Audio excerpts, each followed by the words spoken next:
Good afternoon, Seattle. Welcome back to another episode of Le Freres Heureux. It's finally past Christmas. It is finally past Christmas. It's been a long Christmas. It has been a long Christmas. It's still not really over for us. Well, I guess Kind no. of still ongoing. We postponed our Christmas meals to another time because of many illnesses. Lots of illness. So we had a nice Chinese meal for dinner. We did. We had a succulent Nice Chinese takeaway. meal. It was very tasty, to be fair. It was good. Quite happy with that. And now we're relaxing in the days past, and doing a bit of recording for you guys. Yeah. New podcast. That's what we do. Yeah, I am Fraser, And I'm Ewan. and we're on the finale of season 10 of Frasier, the last disc Yeah. of the penultimate season. Mm-hmm. How about that? That's something. Yeah. I hope you all enjoyed our little festive bonus episode last week. Took a bit of a break. Normally we do it at the end of the season, but it made sense, I think, to do it last week. Yeah. Because it was Christmas time, and now it's like that kind of post-Christmas, still kind of Christmas, but not quite. When you lose track of what day it is. When you lose, yeah. The crimbo limbo, Crimbo limbo. as they call it. Eating too much chocolate, drinking too much beer. Oh, absolutely. Yeah. That's all I've been doing for the past 2 days. I know. I'm such a lazy sod the last couple of days. Just totally, yeah. But in amongst all those chockies and beeries, we have managed to watch some Frasier, I hope. Yep. I hope you have all managed to watch your favourite Christmas episode of Frasier as well. Mm-hmm.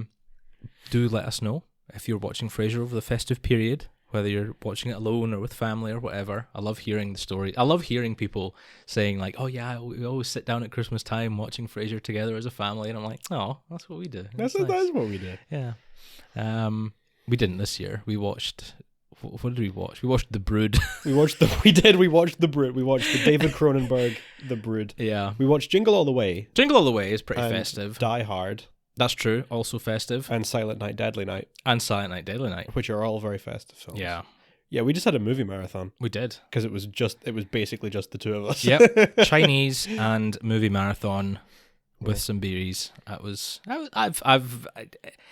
wasn't the best Christmas, but I can think of worse ways to spend the day. It's a perfectly nice way to spend the day. Yeah. It was good. But from spooky horror Christmas films, back to Frasier. As I said, last disc of season 10. Yeah. Is pretty much my feelings on this disc. This is not great. It's a pretty disappointing end to the season. I'm not going to lie. For a season that is not all that great to begin with, it does have some good episodes, but overall it's fairly up and down. To end on such a sour note is pretty disappointing. This has got to be the worst season closer. Easily. For me. Oh, easily. Definitely the worst, like, kind of cliffhanger. Yeah. I mean, hands down. Even that some of the like end of season 2 or season 3 that weren't really like cliffhanger episodes. It was just sort of rounding off the season. Yeah. Giving it a good ending. They were at least solid episodes. Yeah. This is just not a great ending. And in no small part due to our favourite character, Julia. Yeah, just... Shall we get cracking, get talking, see what we both thought of the disc? I think there are a couple of good episodes in this one. I think there's one good episode. Fair enough. I think there are a couple. I think there's some really good guest stars as well. There are. That's true. There's some really great guest stars in this one. Yeah. So that's always a nice little bonus. Yes. Well, you keep us right with the guest callers. I know guest stars, I think. Yeah. A couple of guest callers, not many. Yeah. We start with some assembly required.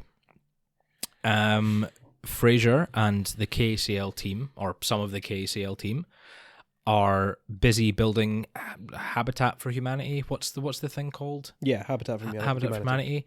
I don't know exactly how that works. I know it's a pretty notable charity in America. Yeah.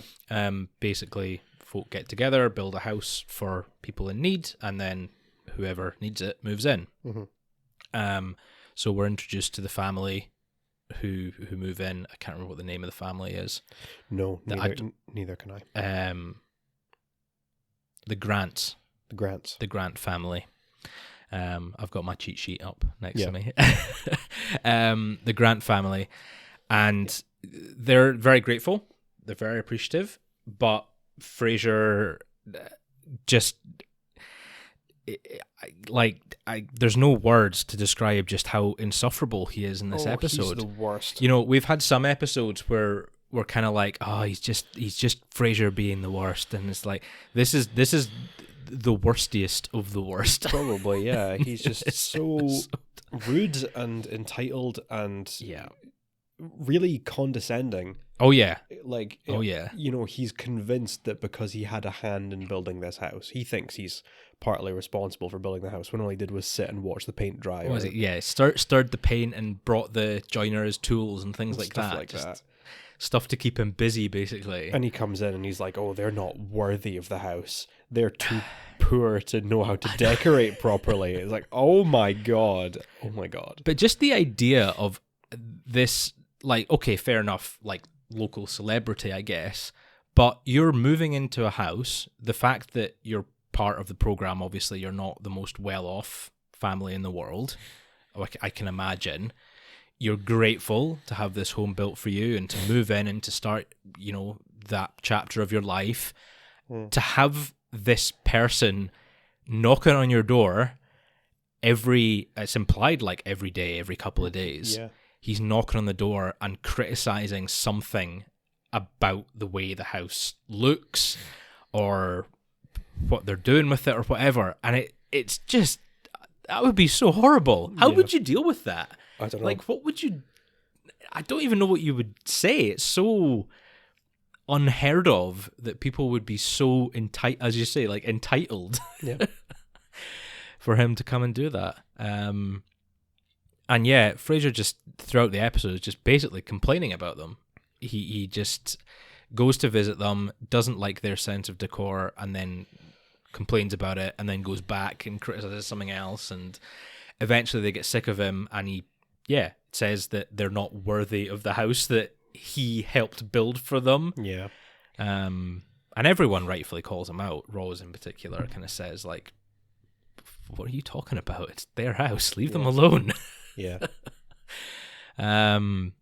And yeah, we get the standard Frasier introspection at the end when he eventually acknowledges that he's maybe being a bit too front-footed on this. Yeah.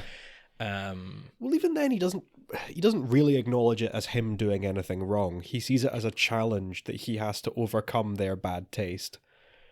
And he goes down there with Roz and kind of says, like, oh, well, I think you should be allowed to decorate this house however you like. I'm not going to say anything mean about it. And then he kind of walks around, and then he leaves. And then as he leaves, he's like, oh, I've passed the ultimate test. And it's like, shut up. Go home. Leave these people alone. Yeah.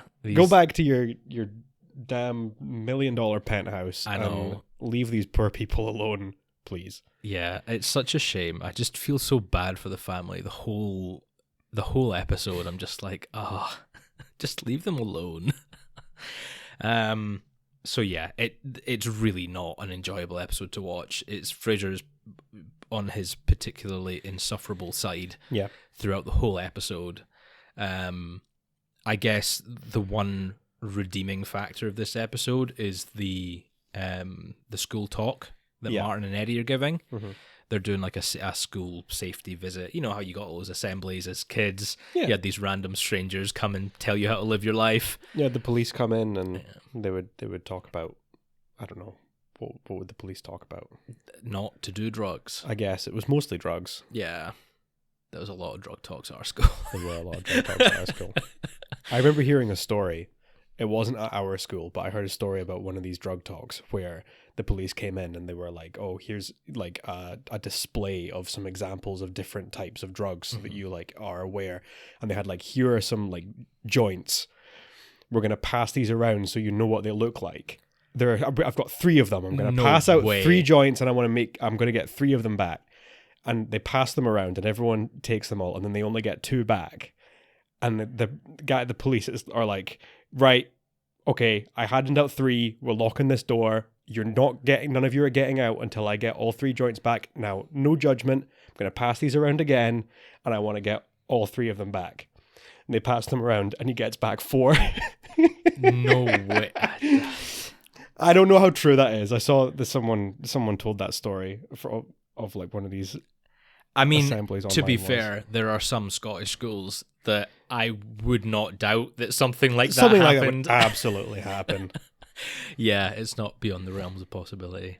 But yeah, so Martin goes and does these talks. He's got cute little Eddie in his little police helmet, police hat, which is adorable, to come and help him. But then he gets sick from all the kids. Yeah. So Niles has to step in and do the talk for him. Obviously, Eddie doesn't listen to him. The kids don't listen to him. So he goes off on this weird, like, germ-phobic rant about how there's germs everywhere. And he ends the talk. What is it? People are giving him foods, and he's listing what the FDA is allowed to leave in them, like insect parts and bits of grit and things, which the kids apparently love. They find it really funny.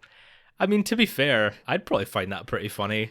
I love hearing all the... I love that Niles comes across as like a bit of a libertarian, the way that he's ranting, and he's like, the government's putting rat droppings in your hot dogs. And he's like, this is your government, people, to these like, what, 10-year-olds? Were they 4th grade, I think? 4th grade? What's says? 4th grade? Like 9, 10 years old? 8th grade is like 15, I think. So, yeah, maybe 10, 11. 10, 11. I think. I don't know. I'm really bad with American grades. No, I don't know how American grades work. But yeah, you know, you're talking between like, 9 and maybe 10, 11, something like that. Yeah, it's very funny. Yeah. So that, it's pretty, that's a pretty fun little scene. But apart from that, the rest of the episode is really just hard to get through. I saw that was in the next up to watch, and I was just like, I really don't want to watch this episode again. It's so bad. Yeah. So yeah, sadly, it is a numero uno. Yeah, for me. Is that a 1 cup? It's a singular cup of coffee for me. It's even Niles and his germs can't save this episode, I'm afraid. Yeah. I do kind of agree with you. I was maybe perhaps a little bit more generous. You've been more generous recently. I have. More and more generous. There are a couple of things in this that I like that are just saving it from a 1. Okay. The B plot I don't think is anything particularly special. I enjoy it just fine. I think it's all right. I think the first half of the B plot where we'd see kind of Martin like setting up, talking about doing the talk and everything isn't particularly interesting. It's really just Niles going on his weird hygiene rant. But the one thing that I really like about the episode is that the title has a double meaning. I always really like when you get that, when there's like a sort of pun that works both ways, with some assembly required being the house that Frasier helped to build, and also assembly as in I never noticed that. Martin and Niles. Which I like, and I think it's maybe just the fact that I'm a bit of a sucker for that kind of pun episode title, that wordplay. Yeah, that I want to give it an extra little boost. So I didn't quite give it a 1, as much as the main plot with Frasier is possibly the worst that Frasier has to offer. I don't speak too soon. No, there's season 11's got a couple of doozies. Not the worst, but possibly some of the worst. Yeah, it's definitely the writers were phoning it in for this one. Like it was bottom of the barrel plot line. Yeah, they needed to get it out of the way. Not very interesting. Yeah, it's sadly not great. The next episode, however, if there are no guest callers, there's not any guest callers. I don't think there are on this one. No. Farewell Nervosa is a bit of an improvement.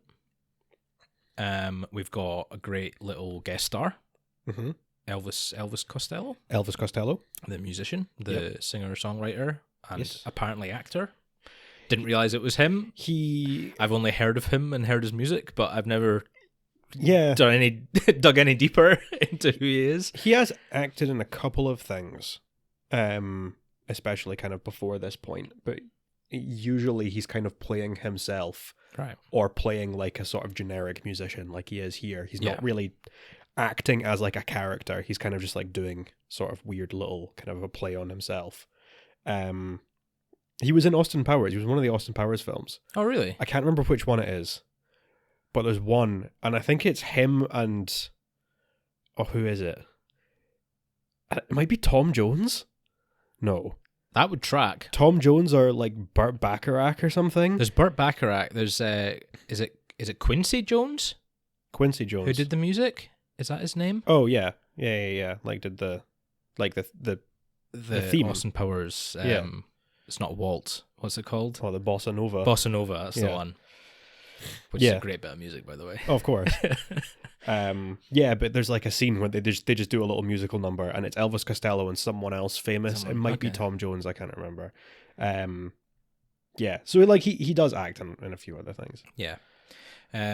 So yeah, he plays Ben, local just sort of acoustic guitar musician who's singing at Nervosa for some pennies and selling his CDs and whatnot. Everyone else seems to love him, but of course Frasier and Niles despise that kind of music and the noise at their sanctuary, make a big scene of it, and they kick off going to find somewhere else to drink their coffee.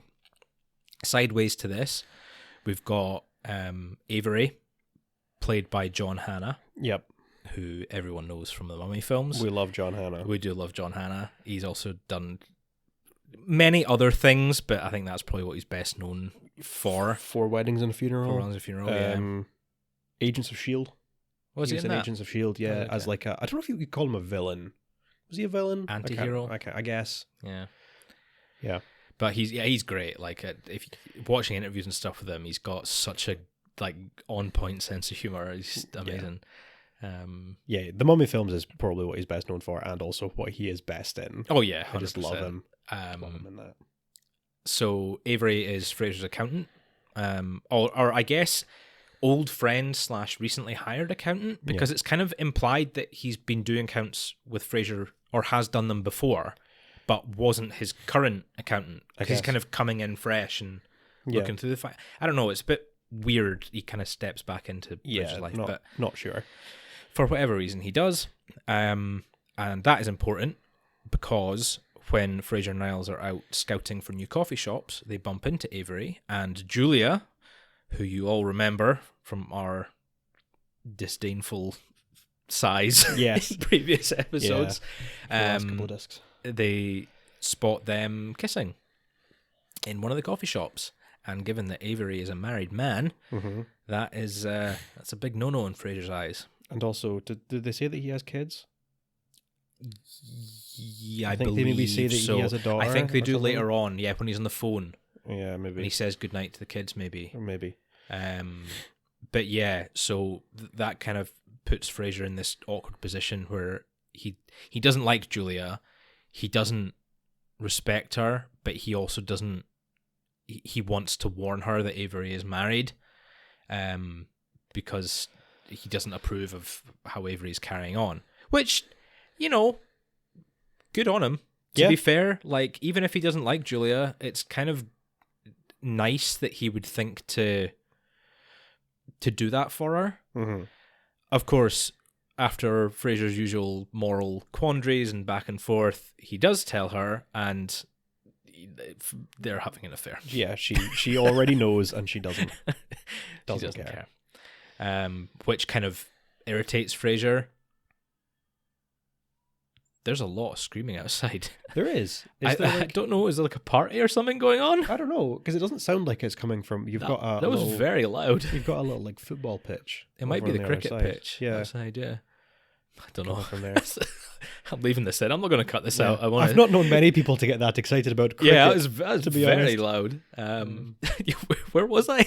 Yes. So Frasier's a bit irritated by the fact that Julia was carrying on with Avery, knowing full well that he's married, and the fact that he was kind of trying to do something nice for her, and she just dismisses it completely. She says like, "Oh, I don't need your help. I don't care. I'm a big girl. I can handle it myself." And he's kind of like, "Well, what's the point? Like, I've tried to be nice to you. I've tried to find some common ground. I've tried to do this thing for you, and you've just thrown everything back in my face. That's it. It's fine. We're colleagues, no more. Which, yeah, I don't know. Going from the previous episode where Frasier's just so insufferable, I really kind of feel for him in this episode, where he is genuinely trying to do something nice, especially when it's Avery is like implied to be a friend, not just an ex. Or I think they meet at uni, met at Oxford or Cambridge. Yeah, they went to Oxford together. So he's kind of going behind Avery's back to do this for a woman that he doesn't really care for. It's a good thing. And yeah, kind of blows up in his face. But despite all this, Julia kind of, after his little rant at how annoyed he is about it all, Julia does sort of return the favor slightly, or is implied to have returned the favor slightly by offering Ben, the musician, a job at, I think it's a bank. Yeah. And yeah, she pulls some strings and gets him a position, so manages to get him out of Frasier's hair, and he can return to his sanctum. Yeah, the Nervosa. I always find that a really weird way of wrapping up Ben as a character. Like, because I like Ben. Yeah, I'm not gonna lie. He makes it's great fun. He makes a point early on about kind of criticizing Frasier for wearing a suit, and kind of says like, "Oh well, you've got to wear a suit when you work. I've got more freedom. I can do whatever I want. I'm an artist." And then it's like, what, some random woman he's never met before comes along and is like, "I can get you presumably a pretty entry level job." I mean, I was going to say it would have to be relatively well paid, maybe. I don't know. But like, even if you're on the board of directors at a bank, are you going to be able to get some random with no experience into a high paid job? Depends. What do bankers do all day? Oh, well, nothing. But like, you have to have experience in doing nothing. I guess, yeah. You've got to have a degree or something. I don't know. You do it. It is kind of left a bit ambiguous as to whether this is something that Ben secretly wants. Yeah. He wants to get out of music and move into like a more corporate position, or if he's like poor and just needs a job. Yeah. It's not really wrapped up very well. It's very kind of, oh, he got a job. Great. Bye, Ben. Yeah. Yeah. It's a little annoying. I feel like there could have been a funnier way to wrap up, especially such a unique character. Yeah. Yeah, he's great. Like the scene with Niles is great, I think. Yeah. He gets Niles up to come and do a little dance. And shake the maracas. No, it's not a maraca. It's like a... Well, it's an egg. But it's got the egg shaker thing. Yeah. And Niles does his little sort of... doing like samba moves. It's like, flamenco. Flamenco Dancing while Ben's playing. Which is, it's good fun. He's a nice little one-off character. So there's sort of a bit of addition to the overarching plot in Frasier and Julia getting a bit closer here. They're sort of, despite Frasier's initial frustration, they are finding a bit of common ground, I suppose. Well, maybe not really. Maybe they're just kind of realizing they don't hate each other quite as much as they did. I think, they're maybe just not being as standoffish because now they're used to each other. Yeah. I mean, to be fair, I can imagine Frasier's probably a difficult person to work with. Yeah. Oh, 100%. Yeah. We all see it. We see the show from his perspective, but I can imagine if it was the other way around, he would be pretty insufferable. I mean, no one there really likes working with him, beyond maybe Roz. Yeah, they all have their opinions. They all... I think Kenny doesn't have anything bad to say about anybody. No, Kenny's just the best. And Roz takes his side out of loyalty. Yeah. But like no one else there likes him. Bulldog kind of respects him. I think they definitely... to a degree. Yeah, I suppose there's an element of respect. But like Gil doesn't... Oh no, Gil hates him. And Noel as well. Noel just hates kind him. of doesn't really hate anyone. He's just there. Yeah. So yeah, I mean, it's a little bit of overarching plot, little bit of just sort of one-off episodes. It's sort of a decent mix. It's got some good jokes. It's got some good scenes. Yeah, I like the guest stars. Yeah. Another guest star, quite famous guest star that's in a B plot that we've not mentioned is Daphne's getting evaluated for her physical therapy, whatever. Yes. The agency sending Sorry, over I an completely evaluator. forgot that was this episode. So she kind of says to Martin, like, come on, you've got to be on your best behavior. And Martin starts like hamming it up and acting like, oh, it feels so good. Oh, it's so wonderful. I feel like I'm on a cloud, and like giving it all that. Which of course isn't really what physical therapy is supposed to be like. The evaluator winds up like going in and like really, pushing him and causing him quite a bit of pain. And it's quite funny. And yeah, she's played by Alex Borstein, who is probably best known as a voice actor as the voice of Lois from Family Guy. Yep. But has done a few things live action. More recently, The Marvelous Mrs. Maisel, the Amazon TV series. She's really good in that. Which you keep telling me to watch, and I still haven't. It's good. It's a good show.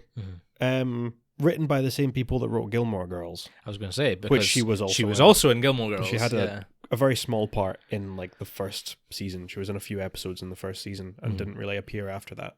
Yeah. But she always plays quite funny characters. Yeah. And yeah, she actually has one of my favorite jokes in this when she gets a phone call and she needs to leave and says like, oh, it's the nanny. She goes outside and then she comes back in and says like, oh, it's, whatever, and it's Susie got stuck in the laundry chute again. And then Daphne says, that's sweet. How old is she? And says, oh, it doesn't really matter. After tomorrow, she's not going to be my nanny anymore. I think that's really funny. I always like that joke. And I think it's delivered Susie really well. And there's another one relating to Ben in the main plot that I really like, when Roz is kind of defending Ben and saying, oh, no, I really like him. I think he's good. He was outside the other day selling some of his CDs. I bought Abbey Road and the soundtrack from Grease. I love that. It's just like, because you think it's like he's selling like his own music, his CD, like CDs of his music, but he's just like got presumably like a car full CDs. Of like bootleg CDs. Yeah. I think is really funny. Yeah. And then when he leaves and he says like, by the way, $10 is still the best price for Quadrophenia. Yeah, he's actually pretty good. Like Elvis Costello, he's actually got pretty good comedic chops. Like his timing and stuff's pretty good, and his acting's decent for like a musical guest star, because they're not always. Yeah. He's clearly known for being like quite a wacky guy. Yeah. Like he's sort of got that look about him. And like his music can be very strange. It was sort of that like Brit punk kind of new wave. Experimental, wasn't it? Yeah. And I think he was known for being quite strange. So it really makes sense that he just comes in as this like totally off the wall character and just sort of gives it all that. And it's a lot of fun. Goes ham. He does. He does go ham. Goes ham. How ham did you go for this episode? So I give it a 4. Okay. Which is higher than I thought it was going to be, considering Julia's so involved in the main plot. Yeah, it's higher than I thought you were going to give it, but... But like, there is a lot about this episode that I really like. If you take out... I don't want to say if you take out the thing with Avery and Julia, because I really like John Hannah. Mm-hmm. But if you take that out, the stuff with Ben and Cafe Nervosa is a lot stronger than the rest of the episode. And I think the B-plot's a lot of fun. I think the guest stars are a lot of fun. There's lots of jokes about Frasier going around these other coffee shops and the other coffee shops being a bit rubbish. Steve, yeah, we've not mentioned Steve. And the other guy, barista, he's someone. Matt Besser. He's in things. He is in things. He was in like a it was like a comedy troupe. I don't know if it was like improv comedy. It was called the Upright Citizens Brigade. Is apparently what he's best known for, but he does some other acting. He's in loads of guest roles. He was in various sitcoms. Parks and Rec. He had a recurring role as like a shock jock. I think he's in Parks and Rec. I'm sure he's in things like Brooklyn Nine-Nine and Community and all those kind of shows. Lots of stuff there. And yeah, Steve, who's played by Kevin Daniels, who's been in... he was in Modern Family, and he was in Atypical. Is that a Netflix series? Netflix, Atypical? Yeah. And he had like bigger roles in that. Obviously, this is like quite a small role, but he's really funny. He's got that deadpan. He's got like 2 lines, and he's really, really good. And then you get the little clip of him in the credit sequence where he started working in Nervosa, and then when Frasier and Niles walk in, he just takes his apron off and walks out. Yeah. But like even without saying his lines, like he's got a great voice, and like the way he delivers the lines is really good. But even without doing that, he still like nails it. He's just a great little character. He's great, yeah. Love Steve. Yeah. I was a little bit more critical because I think I I let that balance tip a little bit further with the Julia stuff, and I'm not as fond of the Ben and Nervosa side of things. And more than Nervosa things, I think we get a couple of good guest stars, like with Steve and with the other barista as well. But some of the scenes go on just a little bit too long. I don't know. I feel like it's not quite as concise as it could be. So I feel the episode, it feels a little bit longer than it should be to me. While still having a lot kind of jammed into it. So in the scenes that don't feel as long, there's too much in them, whereas there's scenes where not much is happening that could have had more in it. Yeah. Sorry, it's a very unique criticism of the episode. Yeah. But the pacing was bad. Is what I'm hearing, but I don't know if that's necessary, or like the way that I wouldn't it's say sort of it's spaced strictly the pacing, because it's not. I don't know. Yeah, it's one of these things that makes sense in my head when I think about it, but trying to explain it is really difficult. But yeah, it's kind of like some scenes are fine with the mix of content. Some scenes it jams too much of all of the plots together, and some scenes just have little to no plot that just kind of drag out for a bit too long. It's not strictly maybe it is pacing. I guess that kind of. I gave it 3 cups. I'm going to just stop talking. Yeah, I'm just kind of rambling now. Yeah, I really don't like the fact that there's just.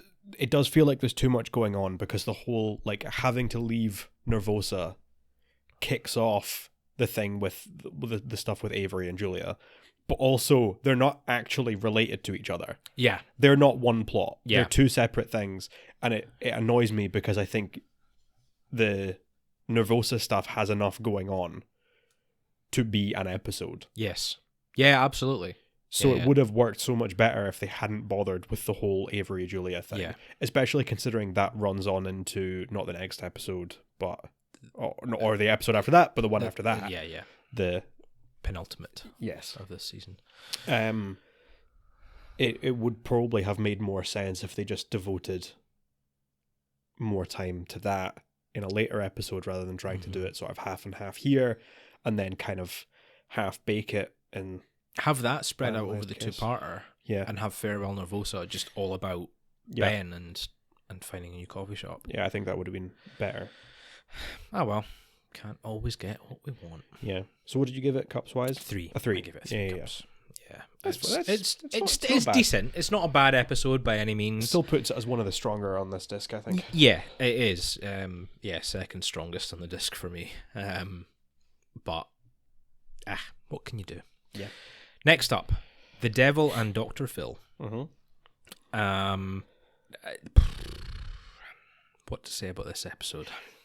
Dr. Phil McGraw. Dr. Phil McGraw has apparently known Frasier for years. What is it they had? Well, they used to go to conferences together before they got into broadcasting, when they were just both therapists. Yeah, I always get this episode and the one with the diet in season 11, because he has that other rival, the other bald psychiatrist rival, who owes him they lost a chess match or something. No, the bald guy in Frasier Light, which is in season 11. He's a guy that he knew from school. He was one of his classmates who used to pick on him. Yeah, who stole his chess set and threw it under a bus or something.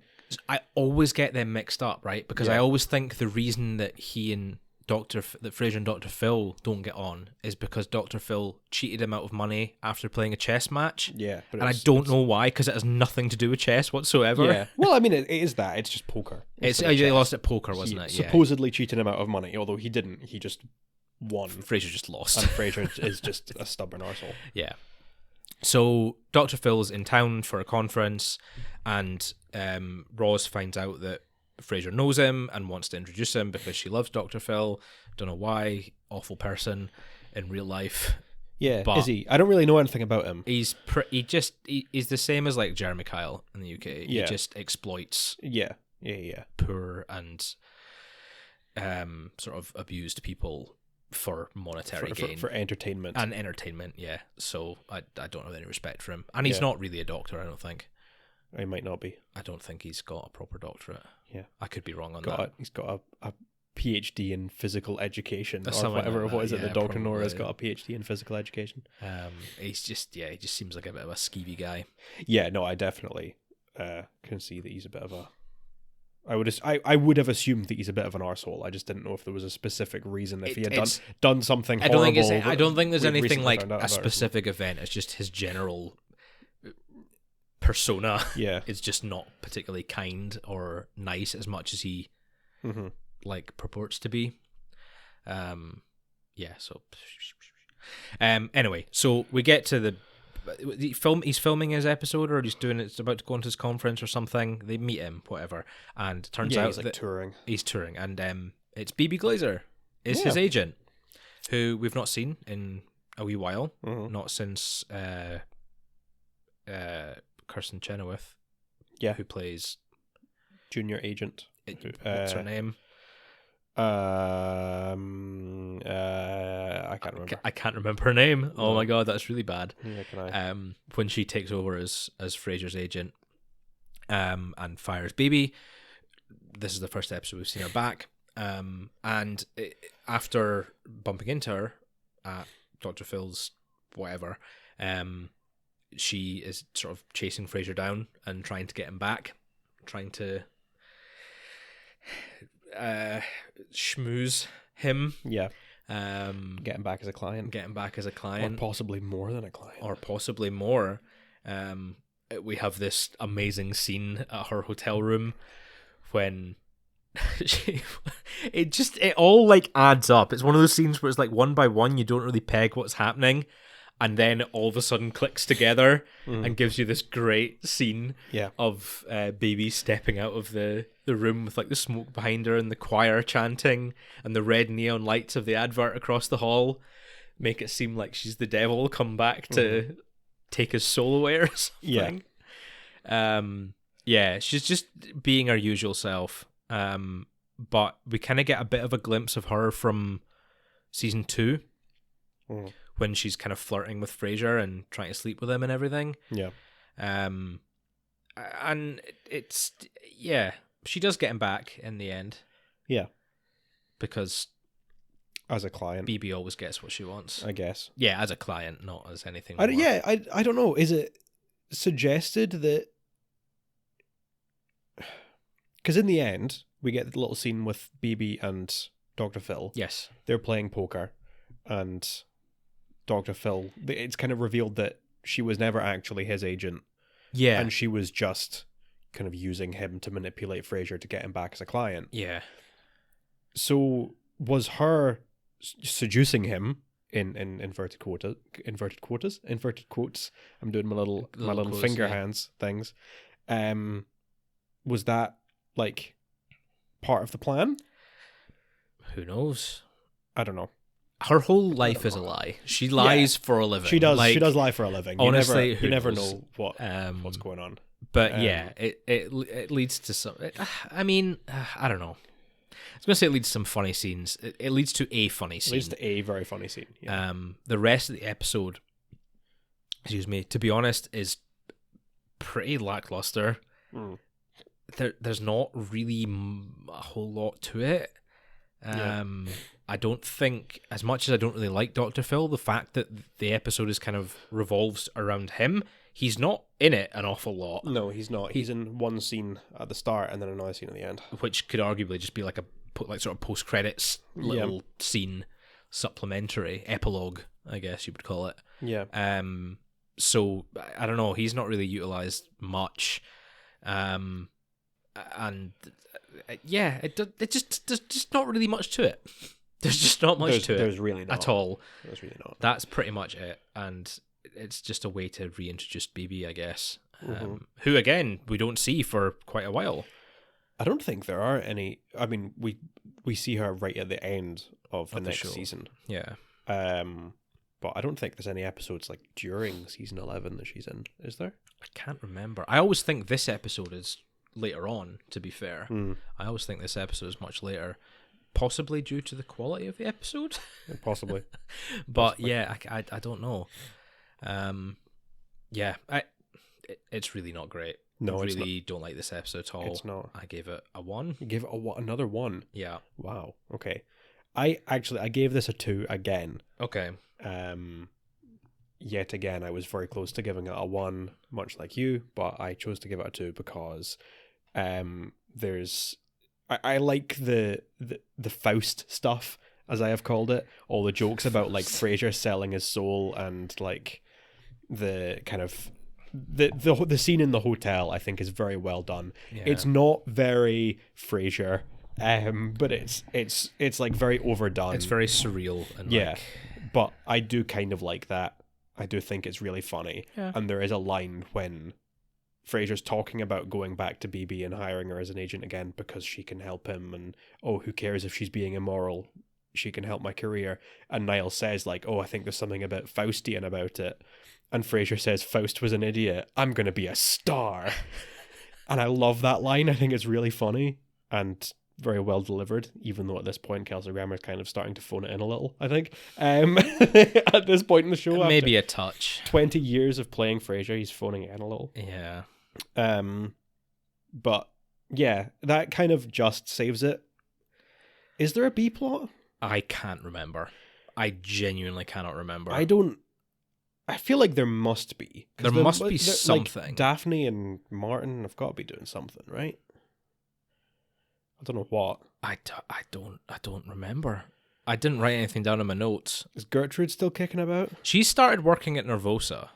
Is it maybe This that? Oh, is this disc. the episode when she starts working at Nervosa? No, I think that's because she's working there by the final episode. Yeah, I think it's some assembly required. She starts working, and I Yeah, think could we be. get a couple of because they're all happy in Nervosa because it's her day off. Yeah. Isn't it? I don't know. I just repress a lot of these episodes. Yeah. These ones really are very they go strong. in one ear and out the other, Mhm. honestly. Like half Yeah. these episodes. Yeah. Well, by the grace of God, or perhaps not God, perhaps by the grace of the devil, or by the grace of Dr. Phil. or by the grace of Dr. Phil, this episode has been saved from a 1. It was very close to getting a 1. Very close. Very close. But yeah, I don't think this is going to save the disc overall from being one of the worst rated discs of the show. It's gonna be relatively low. Yeah. It might still average out around a 2, but yeah. there are some still very weak episodes. Yes. The next episode, Mhm. however, Yeah. is quite possibly the best of the disc. I would certainly argue it is. Mhm. Fathers and Sons. We have Dr. Leland Barton, or Barton Leland, Yeah. whichever way around it is, coming to visit. He was an old research partner of Hester's, of Fraser and Niall's parents, mother, sorry. And he's coming to visit. He's in Seattle for whatever reason, living in Paris. Yeah, he lives in Paris. And he's just come to stop by and say hi and catch up with everyone. And, we get a couple of scenes introducing him, and we find out that he and Frasier and he and Niles have a lot in common. Specific mannerisms, tastes in furniture, tastes in music and the opera and sort of all the high class stuff, basically, that Martin doesn't have an interest in. Mm-hmm. Despite he and Martin kind of get on fine. They knew each other, and him and Martin clearly get along very well. They were very friendly. I should have said he's played by David Ogden Steers. David Ogden Steers. I definitely wrote my notes down wrong. Yeah. He has a recognizable face. Yeah. But I don't know what else I've seen him in. He was in MASH. Okay. Although when I made my notes, I didn't specify if that was MASH the film or MASH the TV series. Okay. Possibly both, because I know that there were some actors that were in both. But possibly best known, he was in a few Disney things. He did some voice acting around the what would you call the Disney Renaissance around the kind of 1990-ish. All right, okay, like I think it was like Beauty and the Beast. Okay. He was in, and one or two other things around that time. Perhaps. Yeah, I think he voiced. I want to say he voiced the Beast, the clock, Beauty. or the candlestick, or one of the things. Some of the crap from around one of the house that's come to life. I haven't seen Beauty. I don't know. He's got a very like sort of recognizable presence. He does. I feel like I know him from somewhere, but he looks kind of like. I always think he looks kind of like Richard Attenborough, but bigger. Like a little bit, yeah. He's very tall. He's like he is very really tall guy. Yeah. I don't know. Anyway, he's played by David Ogden Stiers, not Stein. And as the episode kind of goes on, they go out for coffee, they go out for lunch, whatever, and we kind of get more of this, more of these similarities between the Frasier lads and Dr. Leland Barton. Leland Barton. It is Leland Barton. Barton Leland is the one. They make from the joke at the Seattle Wine Association or something. And Roz kind of picks up on it. She's out for lunch with them, or I think out at coffee with them. And she kind of makes a comment to Martin saying like, "Oh, maybe he's their real father," or kind of hints at that. Because how did they get onto the topic? I can't remember what it was. Martin says it as a joke. Yeah. And then Roz is like, "Oh, thank God you picked up on it. I didn't want to say anything." And he's like, "I was joking." Yeah. And Martin starts to question it and wonder. Because it's even things like allergies. Yeah, it's like they have. Niles has the same allergies as Leland. It's like Jerusalem artichokes and rose hips or whatever. Yeah. Yeah. These very similar things, and it kind of weighs on him a lot. I think Martin, as different as he is from the two of them, he's very proud of the boys. Yeah. And it's kind of Roz is kind of his confidant in this episode. The two of them kind of talk about it, and I really love the scene where he goes to visit her at KCL, and he kind of sits down and explains to her his worries about it, and she says something like, "Oh, well, is there a chance that Hester ever cheated on you?" And Martin gets very somber and kind of says, "She did." Mm-hmm. And obviously that goes back to season 1 even. Yeah. Isn't it? Yeah. Yeah. Where we find out about Hester's affair with the other family. I can't remember the names. The guy who lives next door. Yeah. Oh, did he live next door? No, it was they had the holiday home together. They had a holiday home together. Yeah. And I can't remember the name. Maybe it'll come back to me. Lawler. Is Marion Lawler? Marion Lawler's was his wife. Yes. I can't remember what the first name was. It was something Lawler. Yeah, and that little conversation between the two of them was really nice. I love Martin and Roz's friendship. Mm-hmm. I love that there's no like romantic undertones with it. I love that there's no tension. I love that it's just two folk who just like each other's company, and can trust each other and chat and have similar interests. Mm-hmm. And I really love that about the both of them, because they're not really.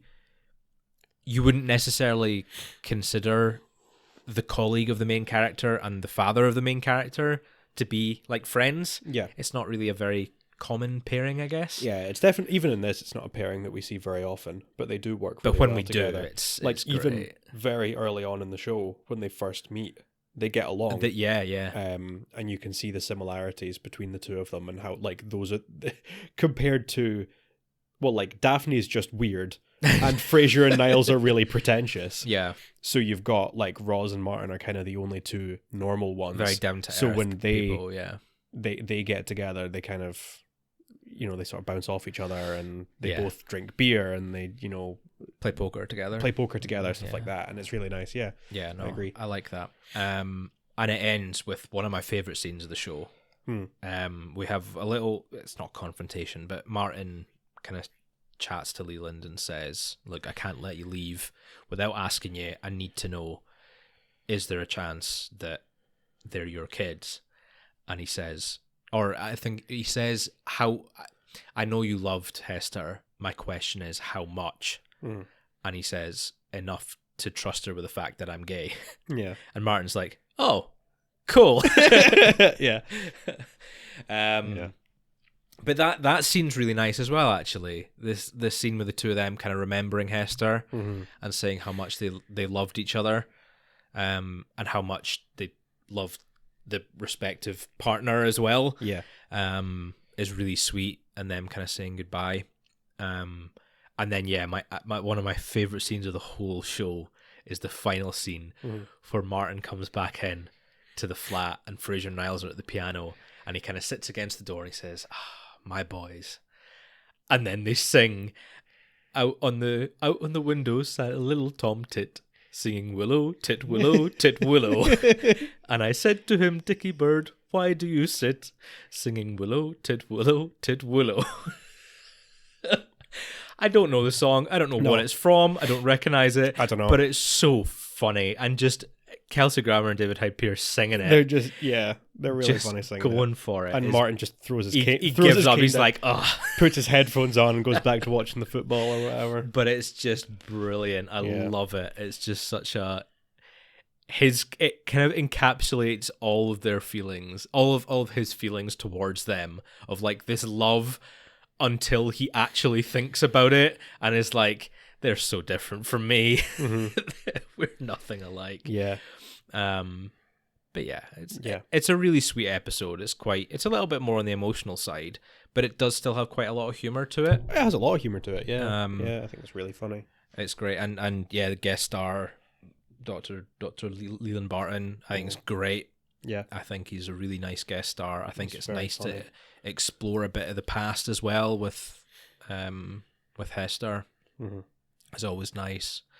I think it's definitely the highlight of this disc. I think it's really good. Yeah. For me, it's definitely the best episode on the disc. How highly did you rank it though? So I gave it a 4 as well. Okay. I'm not sure if there was anything in particular stopping me from giving it a 5. I just couldn't quite give it a 5. I do think it's stronger than Farewell Nervosa, which I also gave a 4 to, but so it is the best episode on the disc in my opinion. But I agree. I still settled on 4. I gave it a 4 as well, and I think it's one of those episodes that's like, it is very good, it is really enjoyable to watch, but it just doesn't quite have that whatever that is to give it that the full 5, to give it that full Frasier experience, there's just something missing.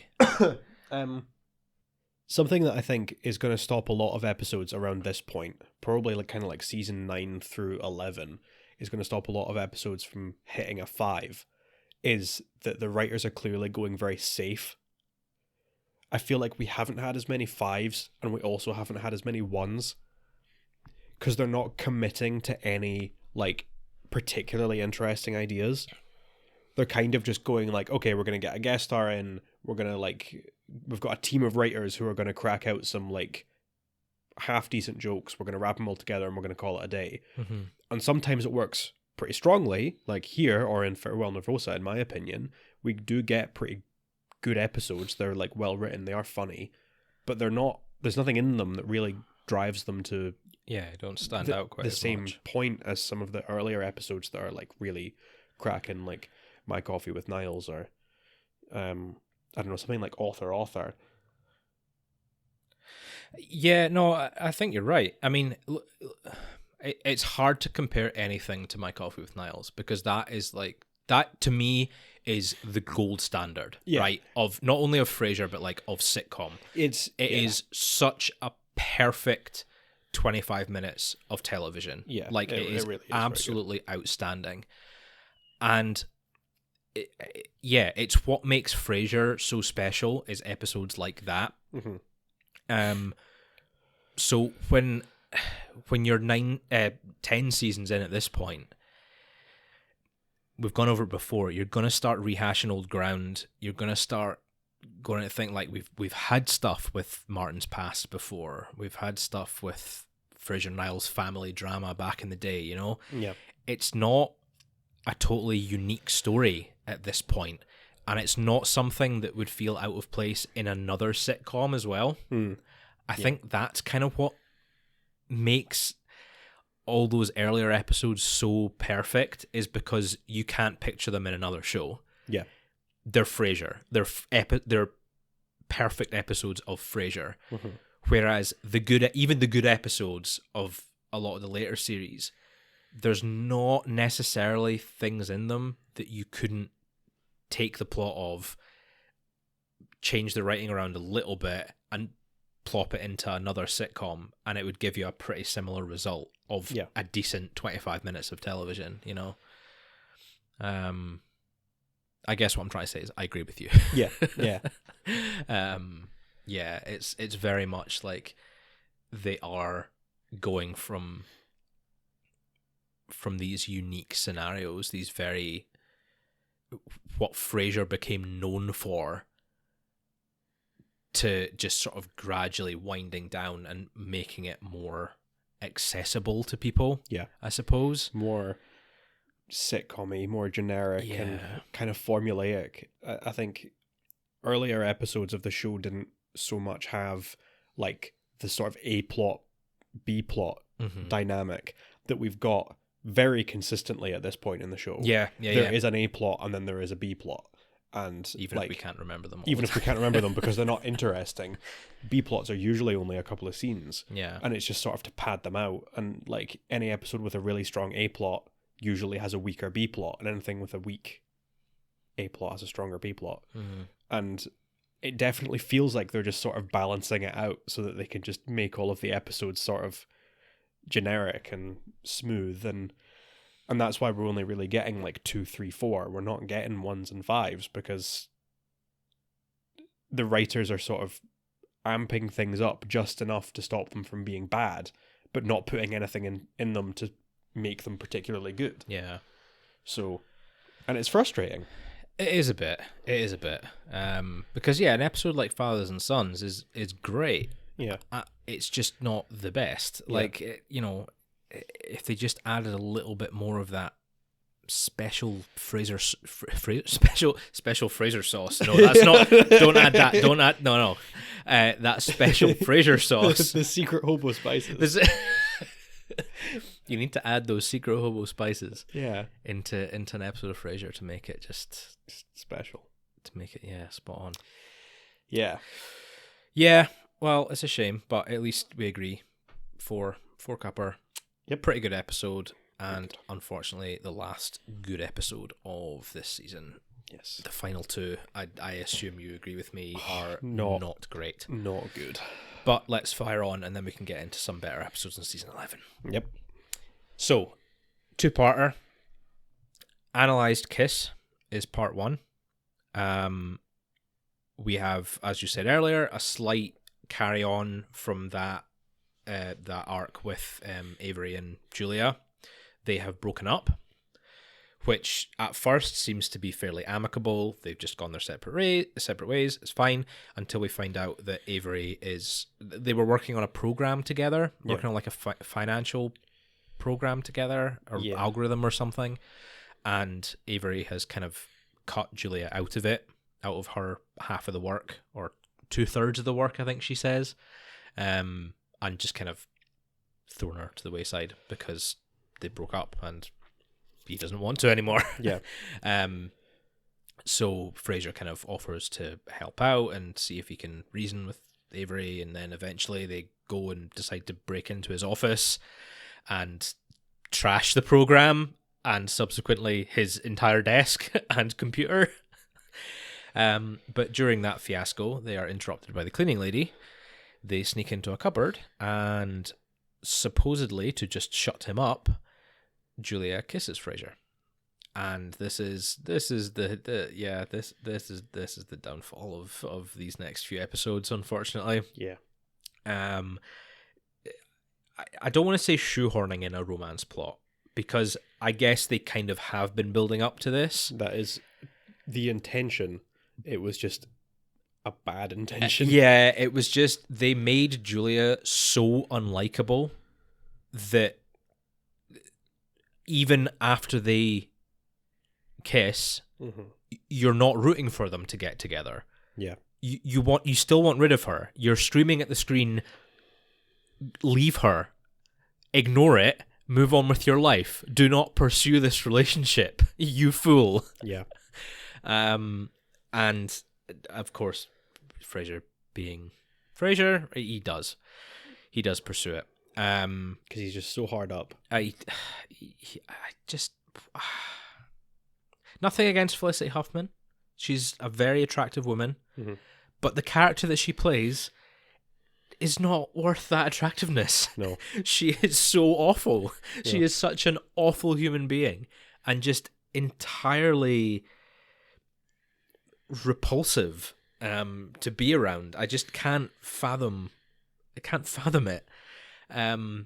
Why they thought it was a good idea and why they've spent the entire season kind of building up to it. She doesn't get even any redemption at any point. No, she doesn't. I don't. Okay. Putting that to the side for a while, we've also had. Well, I've got a couple of other plots going on in this episode. The other half is Roz is being auditioned for a new role at KPXY. Is that right? Rival radio station. The Mighty Pixie. Yeah.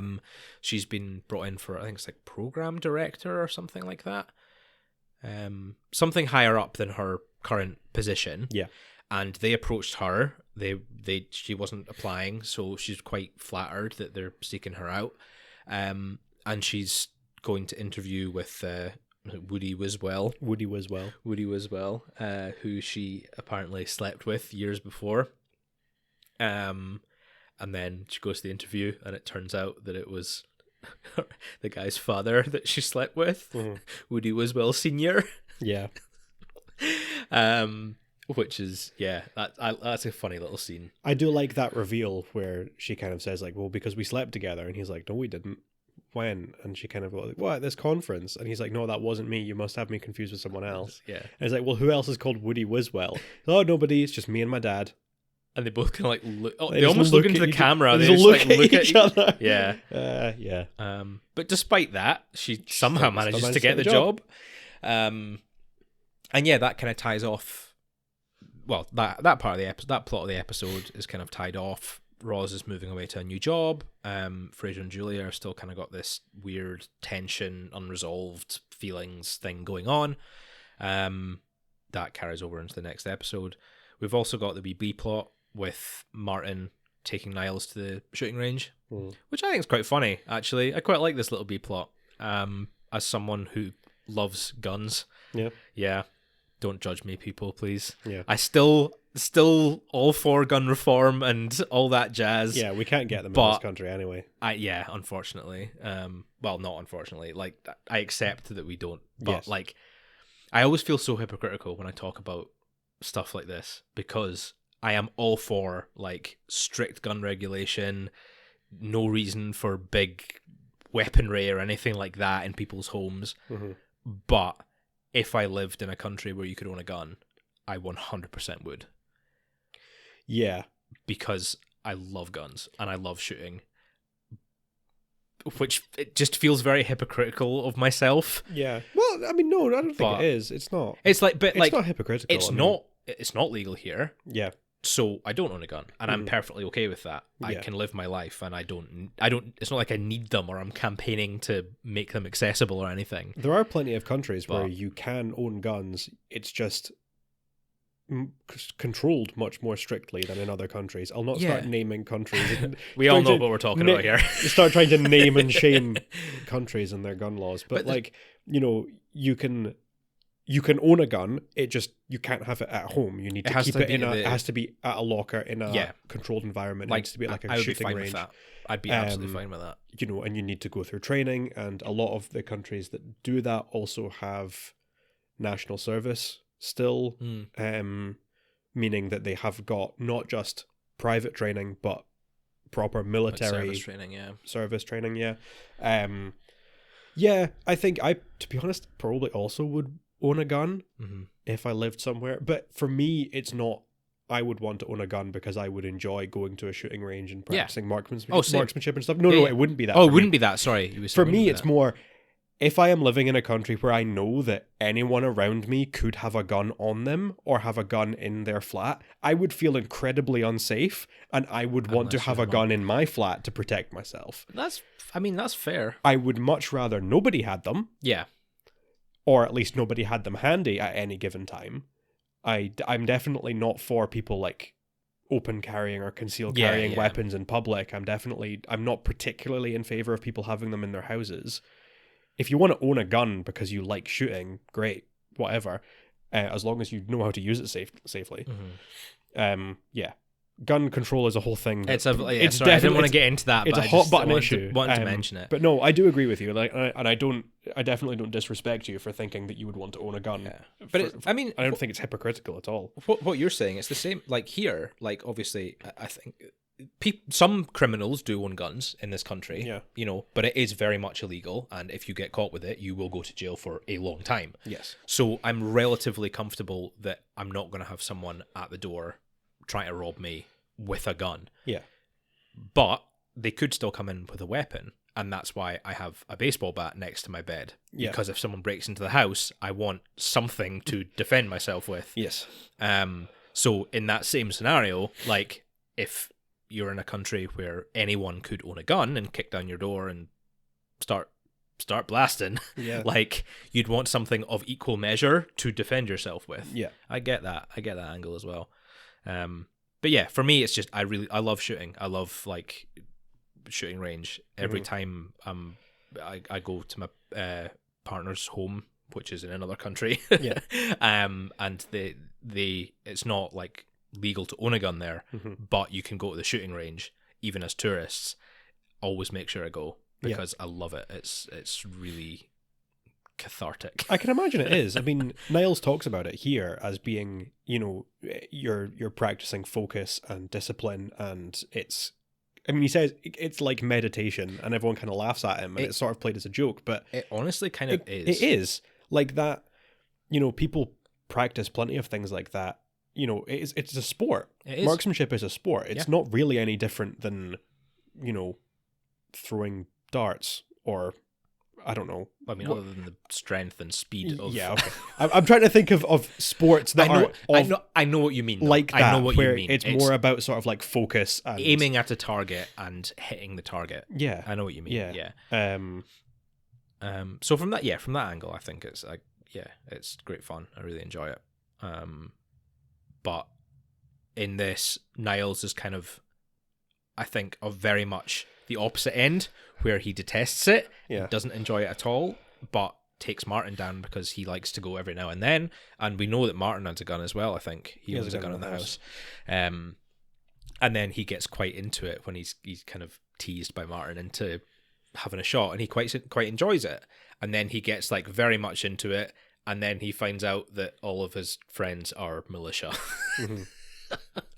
Yeah. Which is, I think, is a really funny scene. It's not a funny concept, but it's a funny scene when Niles finds out that all of his friends who he's been going down to the shooting range with actually own a compound. They've got a compound in Idaho. Is it Idaho, yeah. Where they live by the true Constitution. Yeah. And they're buying a generator for when the New World Order starts or whatever. And he's just like, oh yeah, great. Okay, yeah, well, I'll see you in a minute, guys. Okay, they're militia. Let's go. Like, hurries.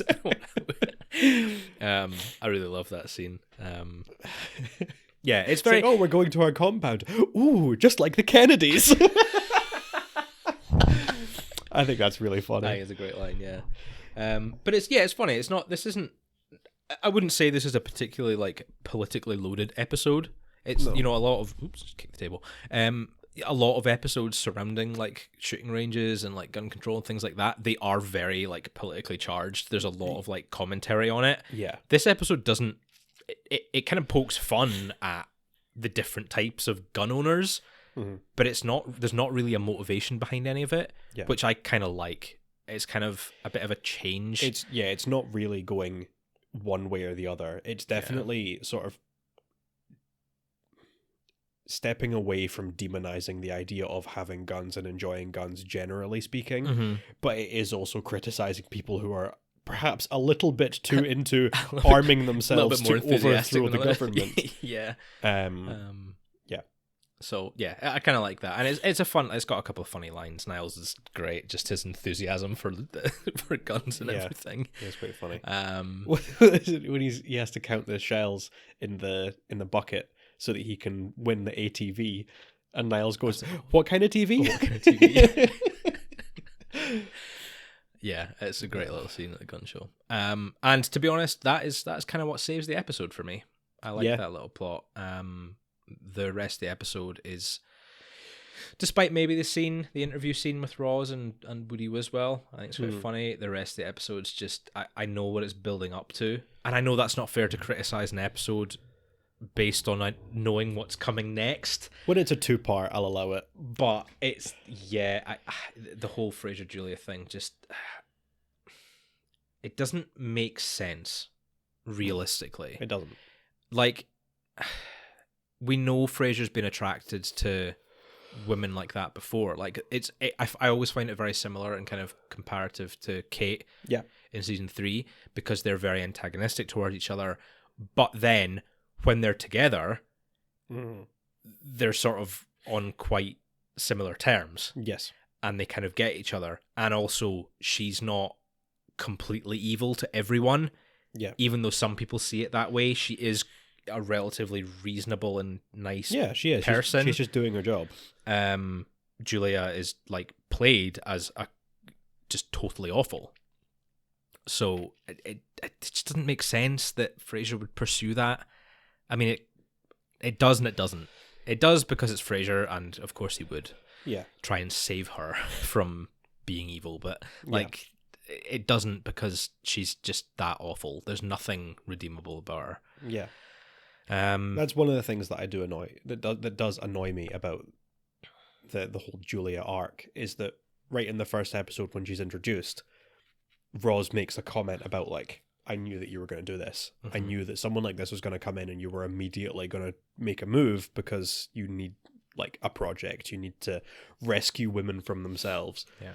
And then we even get a more direct comparison to Kate when they start arguing and they're kind of calling names at each other, and then Frasier tries to kiss Julia and Julia's repulsed, and, you know, as you would be, and it's because he's sexually harassing her.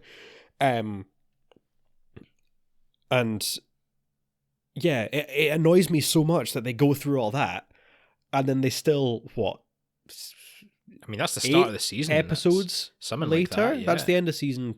That's the end of disc 2. Yeah. So then you've got, 10 episodes? Give or take, yeah. Later, they're immediately going, oh, but what if Julia is actually really nice? Like, they even make the point of, she's not just misunderstood, she's just like that. Yeah.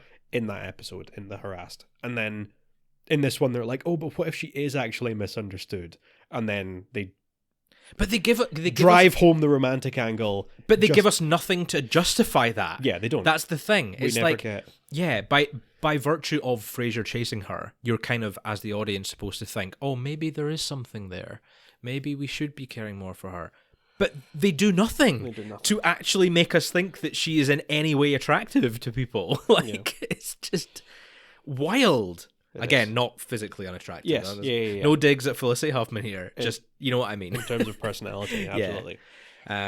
So yeah, and I know what it's building up to, which I will get to in a second after you give your rating and tell us about the wonderful guest star that we have in this episode. Oh yes, I gave it a 2. No, sorry, I didn't give it a 2. I gave it a 1. Oh. I was going to say I gave it a 2 for the same reason you gave it a 2, but actually I gave it a 1 because I don't quite agree that the Niles shooting gallery stuff is quite enough to save it. Okay. I don't dislike it. I think there are funny jokes in it. It is kind of coming back into what I was saying earlier about the whole A plot, B plot thing, and the writers balancing out the episodes a lot. Just for safety reasons, you need to sort of... Safety as in, like, the episodes balancing out, not safety in terms of, like, gun safety. No, yeah, but safety, I know what you meant, yeah. You know... I think they maybe, if they know that an episode is going to annoy people, they need to throw in a very comedy-focused, very different B-plot, which is what we get with the Niles stuff, and that's why it kind of almost saves it. Or maybe they're not doing it intentionally, but that's certainly how I see it. But I don't think it's enough to save it. I still give it a 1. That's fair. I still get really annoyed. I gave it a 2. Yeah. Yeah, mainly I think the Niles gun control stuff is pretty funny. Yeah. And do quite like it. And I kind of disagree with you on the whole balance thing, because I kind of like that. Yeah. That if we do have an episode that a lot of people might not like, we're still given something to enjoy. Yeah. There's sometimes it works. Sometimes it doesn't. Sometimes it does.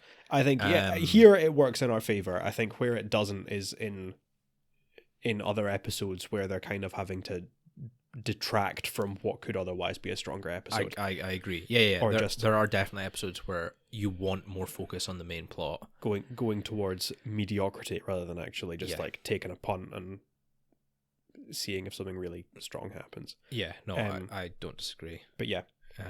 And yeah, guests.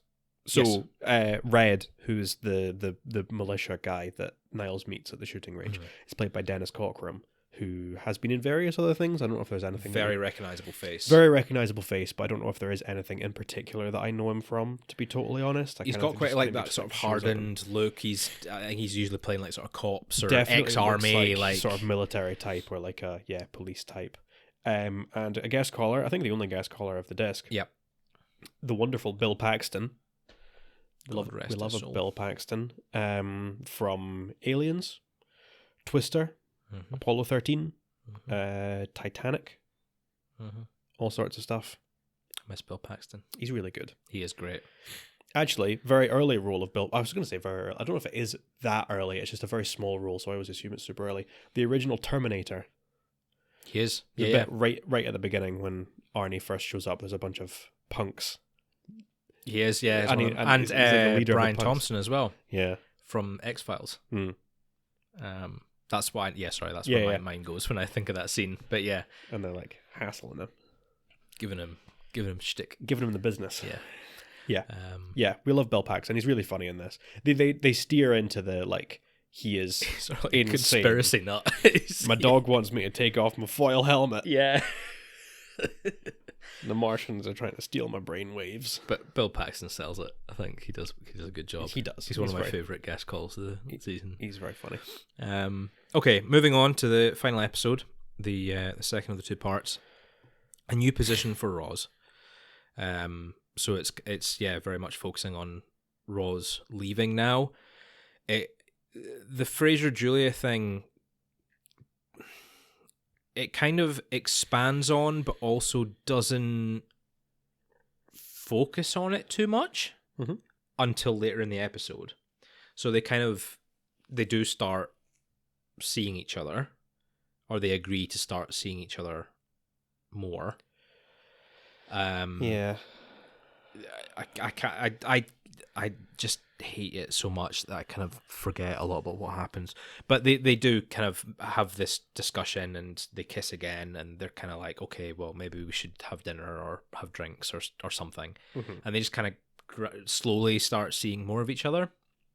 And while this is happening, Roz is preparing for a new position. She gets everyone together for a farewell party, which is honestly an amazing scene. It's so funny.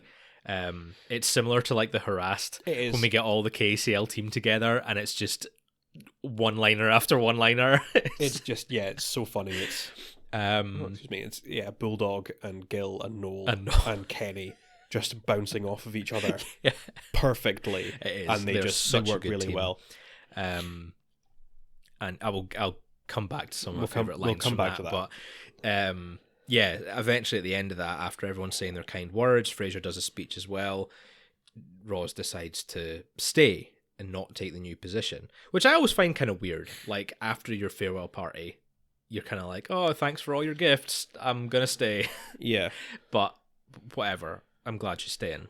And after that happens, she and Frasier start to talk, and she realizes that he's spending more time with Julia, and it's kind of clashing with their plans, and she's kind of letting him know how she really feels about Julia, and that she's not a good person, that Frasier's being kind of brainwashed a bit.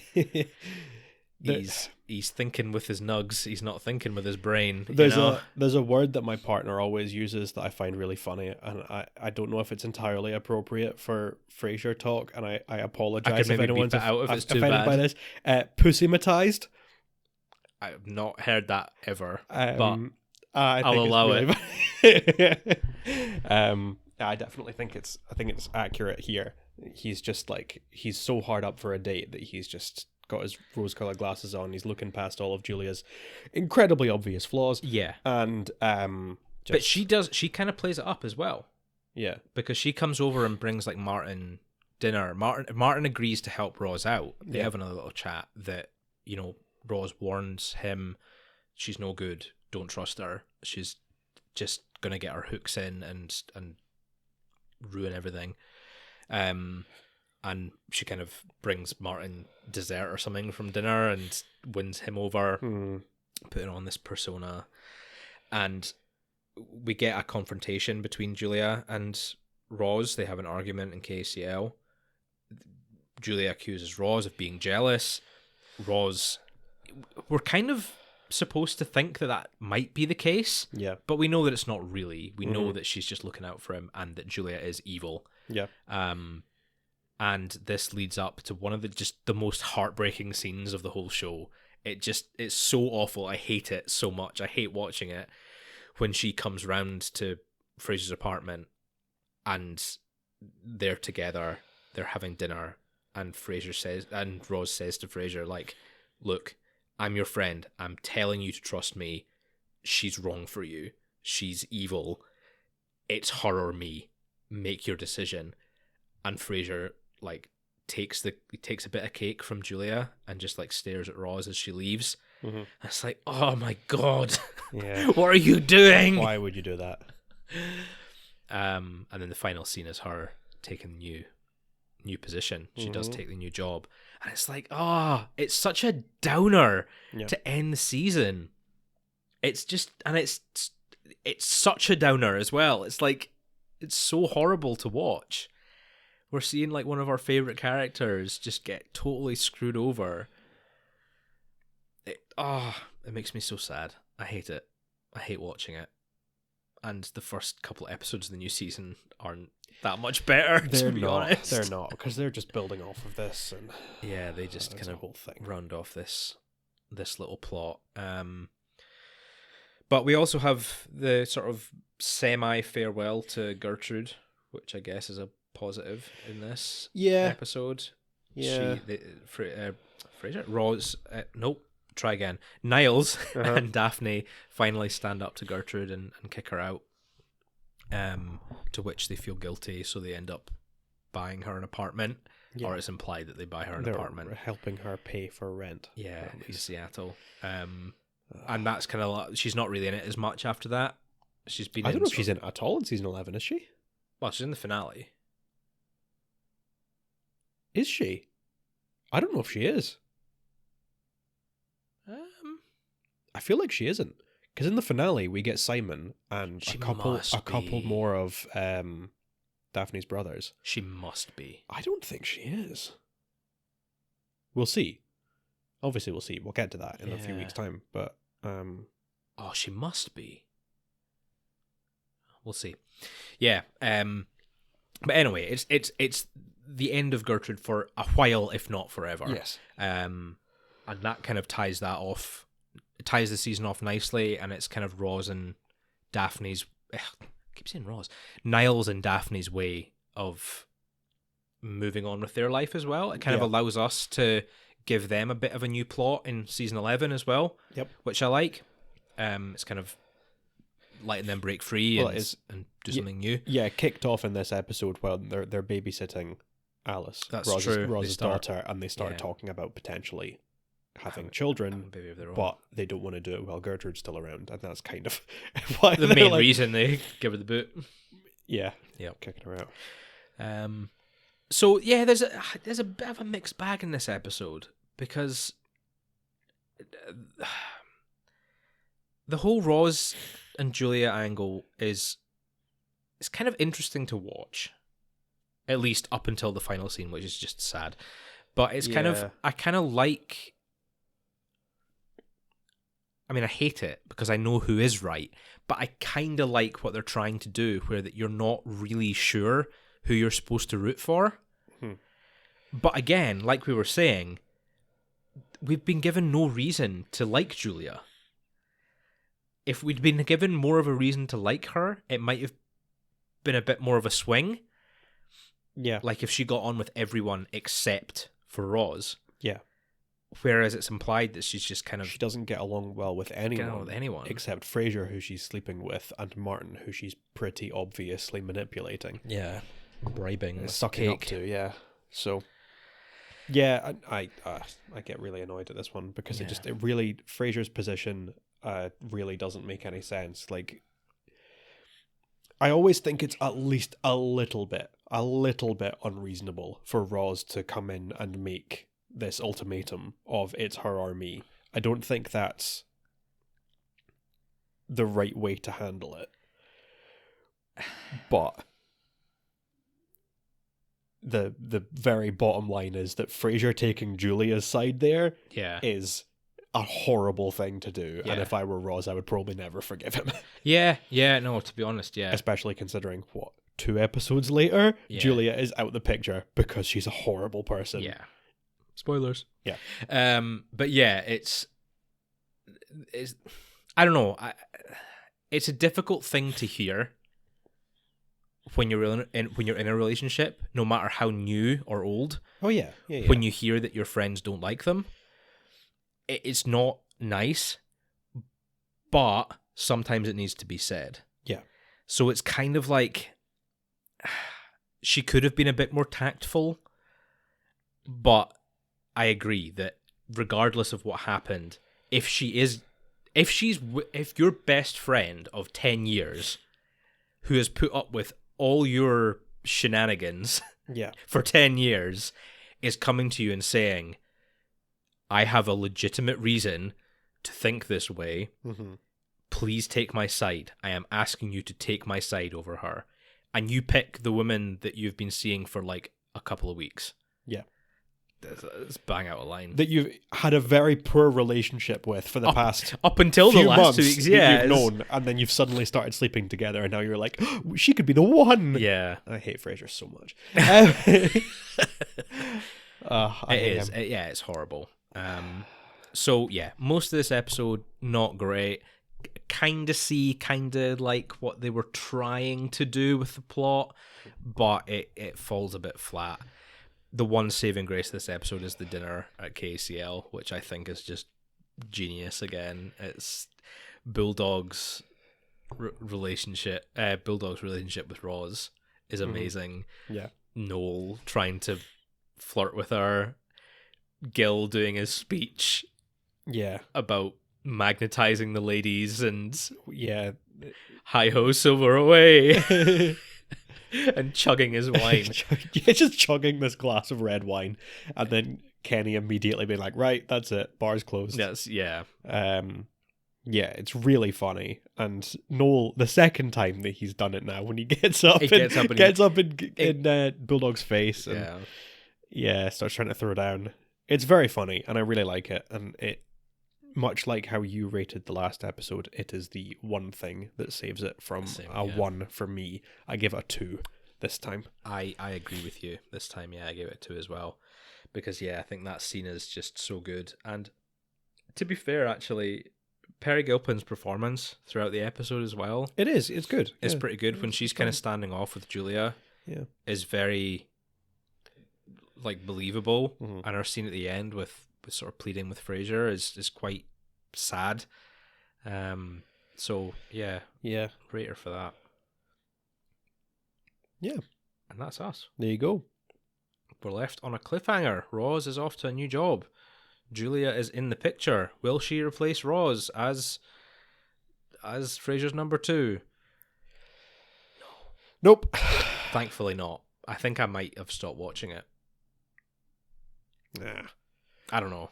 I think if for the sake of one season, probably not. I think if that was when they wrapped up, or if they wrapped up with Frasier and Julia ending up together, and then at this point they came back and they were like, oh, we're doing a spin-off, and it's going to be Kelsey Grammer and Felicity Huffman, and none of the other cast are returning, Yeah. I probably wouldn't watch it. No, I don't think I would.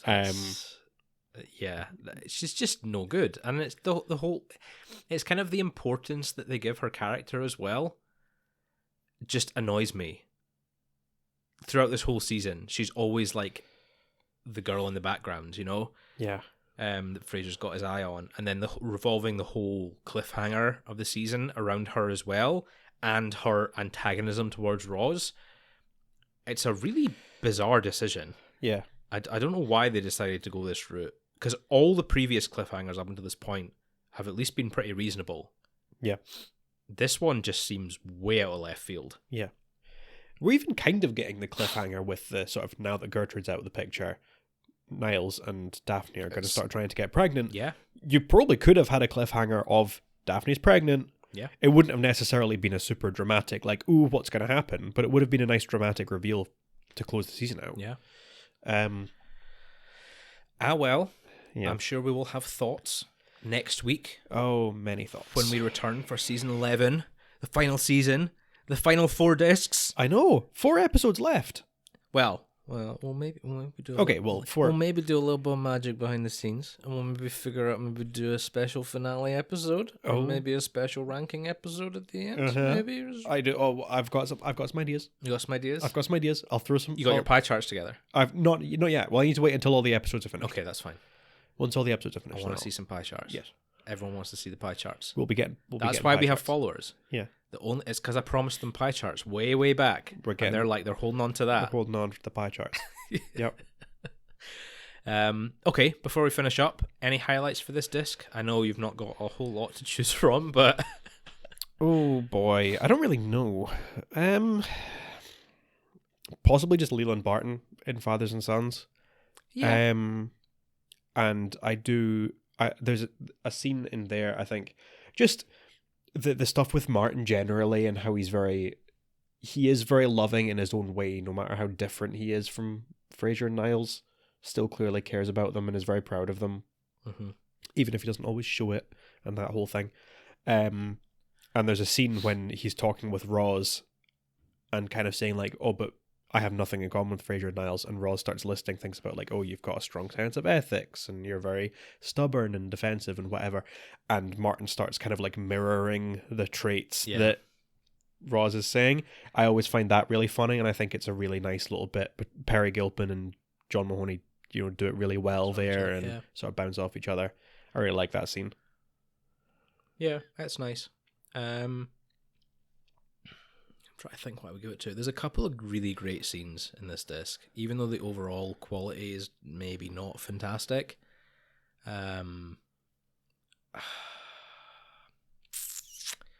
I think I would maybe have to just give it to the piano playing at the end of Fathers and Sons. Yeah. I really love that scene. I think it's so funny. Martin's reaction to them singing this bizarre little sort of, I don't even know what you would call it. It's like a sort of children's song. Yeah. I don't know. It's just so good. It's so perfect. I think it might be Rodgers and Hammerstein. Probably something like that.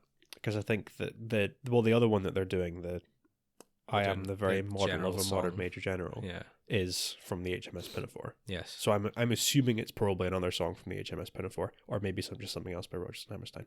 I don't know. It could be anything. What never? Oh, never. What never? Hardly ever. He's hardly ever lost at sea. I only know that from The Simpsons. Yeah. When Sideshow Bob's singing it. Sideshow Bob's doing it. He does the whole performance. Is that the same song that they do? There's a scene in one of the odd numbered Star Trek movies. I have no idea. One of the bad ones, Star Trek Insurrection. There's a scene when they sing the HMS Pinafore. They sing the HMS Pinafore. Okay. And it's not good. Is that a Patrick Stewart? It's Patrick Stewart. I can picture him singing it somehow. It's Patrick Stewart and Michael Dorn playing Worf. Okay. It's the two. Yeah, it's the two of them because their data's gone evil and they're trying to like convince him not to be evil. So they start So they sing HMS Pinafore. Yeah. That would make me more evil. Probably. Yeah. It would make me more likely to break the Prime Directive. Yeah. This conversation's getting away from us. Yes. Yeah. Okay. We'll tie up. We will see the lot of you next week for season 11. In the new year. In the new year. 2023. 2023. 2023, boy. What kind of surprises do we have lined up for you in 2023? I guess you'll have to keep listening and find out. Following the Happy Brothers. Exciting stuff. On them, their socials. That's us. Yeah. We are happy. And we're brothers. We are brothers. That's true. Imagine we were faking it the whole time. Imagine we weren't really brothers, just complete strangers, just get together once a week and just ramble about Frasier. I was going to say this is the only time that we talk to each other. It is kind of the only time that we talk to each other. Not miles off. Yeah. All right. We should probably have a healthier relationship. Yeah. It's fine. We connect over media. We do. It's all good. Yeah. Okay, everyone. Have a great day. Have good mental health. And thank you for listening.